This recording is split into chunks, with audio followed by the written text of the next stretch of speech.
السلام علیکم ناظرین، سلامتی ہو آپ پر جہاں بھی آپ ہوں۔ کیلنڈر پر آج تاریخ ہے 17 صفر، انگریزی تاریخ 25 ستمبر ہے۔ اپنے میزبان راہی حجازی سے عالمی خبریں سنیے۔ افغان عوام کی فوری مدد اور طالبان کی حوصلہ افزائی کی جانی چاہیے۔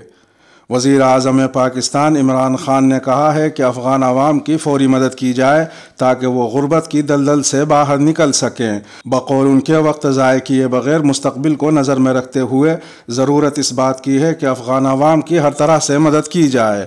اقوام متحدہ کی جنرل اسمبلی سے 76ویں اجلاس سے ویڈیو لنک کے ذریعے خطاب کرتے ہوئے انہوں نے بین الاقوامی برادری پر زور دیا کہ یہ وقت افغان عوام کو سہارا دینے کا ہے، جنہوں نے کئی دہائیوں تک مصیبتیں اور تکالیف جھیلی ہیں۔ ساتھ ہی اسی ضمن میں انہوں نے کہا کہ طالبان کی حوصلہ افزائی کی جانی چاہیے، انہیں تنہا نہ چھوڑا جائے تاکہ افغانستان کی حکومت بہتر انداز سے چل سکے، جس سے ہمسایہ ملکوں اور بین الاقوامی برادری کو لاحق تحفظات دور ہوں گے اور ملک میں امن و امان اور ترقی آ سکے گی۔ عمران خان نے کہا کہ 20 سال تک امریکہ اور امریکی اتحاد کی جانب سے کی جانے والی محنت کو کسی طور پر ضائع اور رائے گاہ نہیں جانا چاہیے۔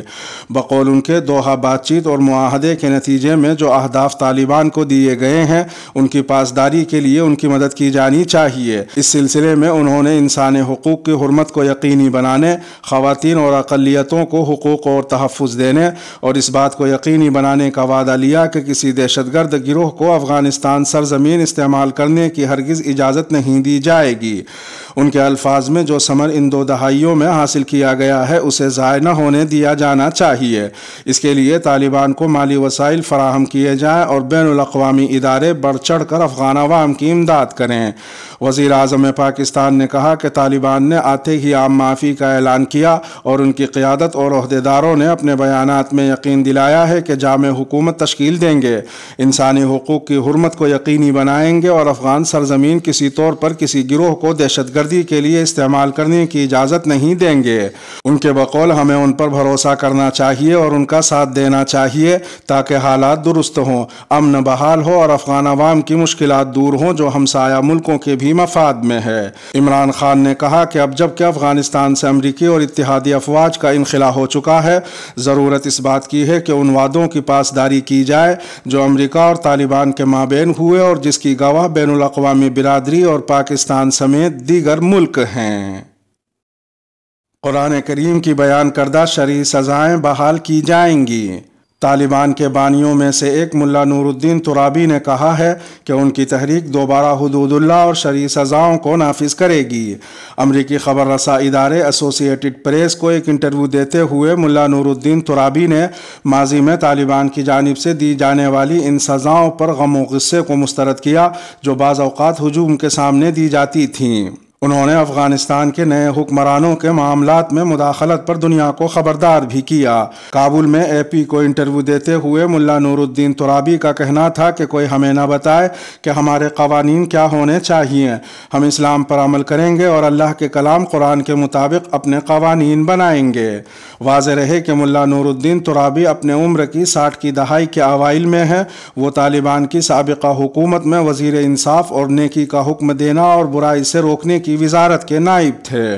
ملا نور الدین ترابی نے مزید کہا کہ اس مرتبہ جج مقدمات کا فیصلہ کریں گے جن میں خواتین بھی شامل ہوں گی، لیکن افغانستان کے قوانین کی بنیاد اللہ کا کلام قرآن ہوگا اور حدود اللہ بحال کی جائیں گی۔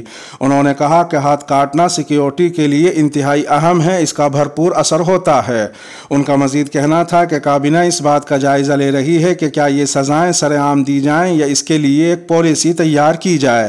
یاد رہے کہ ملا نور الدین ترابی طالبان کی نئی حکومت میں جیلوں کے نگراں ہیں اور طالبان کابینہ کے اراکین سمیت ان طالبان رہنماؤں میں شامل ہیں جو اقوام متحدہ کی پابندی فہرست میں شامل ہیں۔ اے پی کی خاتون صحافی کو دیے گئے انٹرویو میں انہوں نے کہا کہ ہم نے ماضی کے مقابلے میں حالات کے تقاضوں کے پیش نظر کچھ تبدیلی بھی کی ہے۔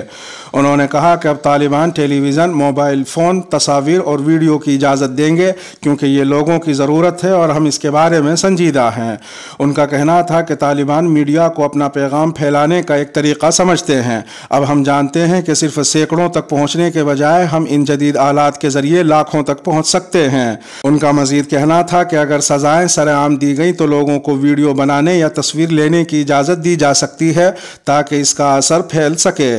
طالبان کی سابقہ حکومت پر ہونے والی تنقید کو مسترد کرتے ہوئے انہوں نے کہا کہ اس سے استحکام آیا تھا اور ملک کے ہر حصے میں مکمل تحفظ تھا۔ افغانستان میں طالبان کی عبوری حکومت جامع نہیں۔ ترک صدر رجب طیب اردوغان کا کہنا ہے کہ افغانستان میں طالبان کی عبوری حکومت جامع نہیں ہے۔ رجب طیب اردوغان نے کہا کہ طالبان کی موجودہ صورتحال اور ان کی عبوری حکومت جامع نہیں، البتہ طالبان اگر مزید حلقوں پر مشتمل حکومت بناتے ہیں تو ترکی ان کے ساتھ کام کرنے کے لیے تیار ہے۔ انہوں نے کہا کہ فی الحال طالبان کے نقطہ نظر کو دیکھ رہے ہیں، بدقسمتی سے جامع اور دیگر حلقوں پر مشتمل قیادت تشکیل نہیں دی گئی ہے۔ اس موقع پر ممکنہ تبدیلی کے کچھ اشارے موجود ہیں۔ طالبان قیادت میں مزید جامع صورتحال ہو سکتی ہے، لیکن ہم نے اب تک یہ نہیں دیکھا ہے۔ ترک صدر کا کہنا ہے کہ اگر طالبان اسی طرح کا کوئی قدم اٹھاتے ہیں تو پھر ہم بات چیت کے کسی نقطے پر پہنچ سکتے ہیں کہ ہم مل کر کیا کر سکتے ہیں۔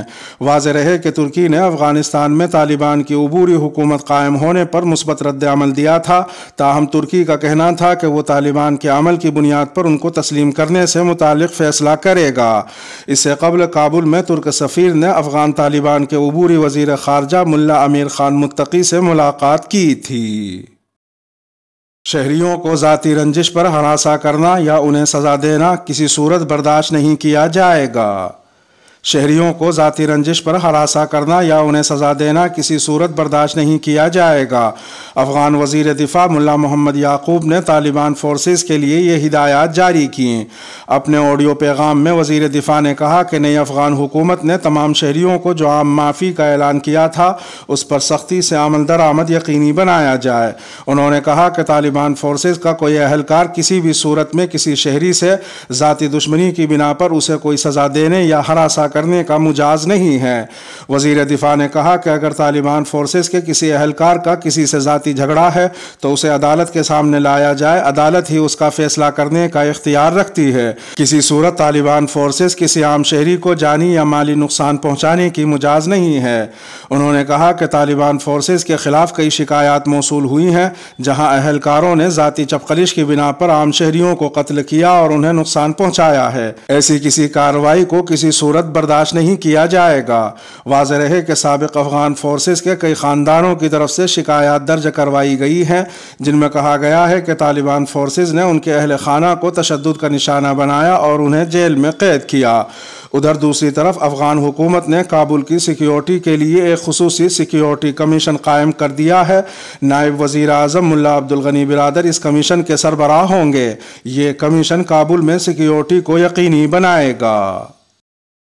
روس اقوام متحدہ اور افغانستان کے درمیان ثالث بن سکتا ہے۔ افغان طالبان کی کابینہ میں شامل نائب وزیر اطلاعات ذبیح اللہ مجاہد نے کہا ہے کہ پابندیوں میں کمی کے لیے روس اقوام متحدہ اور افغانستان کے درمیان ثالث بن سکتا ہے۔ روسی ویب سائٹ سے ایک انٹرویو میں ذبیح اللہ مجاہد کا کہنا تھا کہ پابندیوں کے خاتمے کے ساتھ ساتھ روس افغانستان کی تعمیر نو میں بھی مدد کر سکتا ہے۔ ذبیح اللہ مجاہد نے انٹرویو میں مزید کہا کہ افغانستان کی نئی حکومت کو اقوام متحدہ کی سلامتی کونسل کے اجلاس میں مثبت نتائج کی امید ہے۔ دوسری جانب اقوام متحدہ میں روس کے مستقل نمائندے نے RIA کو اس سے قبل بتایا تھا کہ اقوام متحدہ کی سلامتی کونسل کی جانب سے عائد پابندیوں کو ہٹانے سے متعلق کوئی بات نہیں ہوئی ہے، تاہم ان کا یہ ضرور کہنا تھا کہ جلد یا دیر سے اس مسئلے کو حل ہونا ہے، لیکن یکدم نہیں۔ ان کا کہنا تھا کہ اس وقت سب سے بڑا مسئلہ افغانستان میں انسانی بنیادوں پر امداد پہنچانا ہے۔ جبری تبدیلی مذہب روکنے کے بل پر وزیر مذہبی امور کا اعتراض۔ وفاقی وزیر مذہبی امور نور الحق قادری نے جبری تبدیلی مذہب روکنے کے بل پر اعتراض لگا کر وزارت قانون کو بل واپس بھیج دیا ہے۔ وزیر مذہبی امور کا کہنا ہے کہ مجوزہ بل میں جج کے سامنے پیشی، 90 دن انتظار اور 18 سال عمر کی شرط غیر شرعی اور غیر قانونی ہے۔ نور الحق قادری کا کہنا تھا کہ مجوزہ قانون اس کیفیت میں اسلامی شریعت اور بنیادی انسانی و آئینی حقوق سے متصادم ہے۔ انہوں نے کہا کہ مذہب کی جبری تبدیلی کی اسلام میں ہرگز گنجائش نہیں اور اس کی روک تھام بہرحال ضروری ہے۔ البتہ پاکستان کی ہندو کمیونٹی نے وزارتی مذہبی امور کے ان اعتراضات کو مسترد کیا ہے۔ اپنے بیان میں نور الحق قادری کا کہنا تھا کہ پاکستان میں جبری تبدیلی مذہب کے واقعات بہت کم ہیں، لیکن جو ہیں وہ بدنامی کا باعث ہیں۔ ان کا کہنا تھا کہ مجوزہ قانون کے اسلام قبول کرنے سے روکنے کے لیے استعمال ہونے کا خدشہ ہے۔ وفاقی مذہبی امور کے مطابق مجوزہ بل ملک کی مسلم اور غیر مسلم کمیونٹی میں منافرت کا باعث بنے گا۔ سعودی عرب قومی دن کی فوجی پریڈ میں خواتین کی پہلی بار شرکت۔ سعودی عرب کی تاریخ میں پہلی بار خاتون فوجیوں نے سعودی قومی دن پر منعقد ہونے والی پریڈ میں شرکت کی۔ مختلف فوجی عہدوں پر مامور سعودی خواتین نے 91ویں قومی دن کی مناسبت سے منعقد کی جانے والی دفاعی پریڈ میں بھرپور شرکت کی۔ سعودی عرب کی اس پریڈ کو سعودی عرب کی جنرل انٹرٹینمنٹ اتھارٹی اور وزارت دفاع کے ترجمان سے دارالحکومت ریاض میں منعقد کیا گیا تھا۔ اسی طرح کی ایک اور فوجی پریڈ جدہ میں بھی منعقد کی گئی تھی۔ پریڈ میں سینکڑوں سعودی مردوں اور مقیمین نے بھرپور شرکت کرتے ہوئے خواتین فوجیوں کا حوصلہ بڑھایا۔ واضح رہے کہ سعودی قومی دن ہر سال 23 ستمبر کو منایا جاتا ہے۔ اس دن سن 1932 میں شاہ عبدالعزیز ابن سعود کے شاہی حکم نامے پر نجد اور حجاز کی مملکت کا نام بدل کر مملکت سعودی عرب رکھ دیا گیا تھا۔ ماہ فروری کے دوران سعودی وزارت دفاع نے اعلان کیا تھا کہ سعودی خواتین فوج میں بھرتی کے پورٹل کے ذریعے سے سعودی فوج میں شمولیت کی درخواست دے سکتی ہیں۔ یہ فیصلہ خادم الحرمین الشریفین شاہ سلمان اور ولی عہد بن سلمان کے ویژن 2030 کا حصہ ہے، جس کے تحت مختلف شعبہ جات میں خواتین کے کردار کو مزید بڑھایا جا رہا ہے۔ خواتین کو اجازت دی گئی ہے کہ وہ سعودی بری فوج، شاہی ایئر فورس، شاہی بحری فوج، شاہی اسٹریٹجک میزائل فورس اور آرمڈ میڈیکل فورسز میں بھرتی ہو سکیں گی۔ اس کے ساتھ ہی ویڈیو کا اختتام ہوا۔ اپنے میزبان راہی حجازی کو دیجیے اجازت۔ سلامتی ہو آپ پر جہاں بھی آپ ہوں۔